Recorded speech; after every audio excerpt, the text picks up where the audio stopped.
कोई ख़ातून है माशाल्लाह बहुत तारीफ़ कर रही हैं कि अल्लाह आपको जज़ाए खैर दे, आपको और आपकी पूरी टीम को इससे हमें बड़ा फ़ायदा हुआ। बहुत दुआएं दे रही हैं, जज़ाकल्लाह खैर, अल्लाह आपकी दुआएं कबूल करे, आमीन।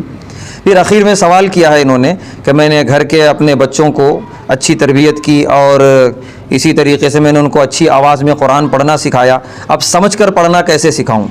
देखिए, अगर वो थोड़े बड़े हो गए हैं 14-15 साल के, तो फिर उनको कोशिश कीजिए समझ कर कुरान पढ़ाना, और अगर उससे छोटे हैं तो अभी सिर्फ कुरान याद दिलाइए, हिफ्ज़ जितना ज़्यादा से ज़्यादा हो सके। तो जहाँ तक बात कुरान समझ कर पढ़ने की है, तो जहाँ दर्स होता है बाज़ मस्जिदों में कुरान का दर्स, वहाँ भेजिए। इसी तरीके से यूट्यूब पर ऐसे दर्स कुरान सुनाइए जिसमें कुरान का तर्जुमा सिखाया जा रहा है, बताया जा रहा है।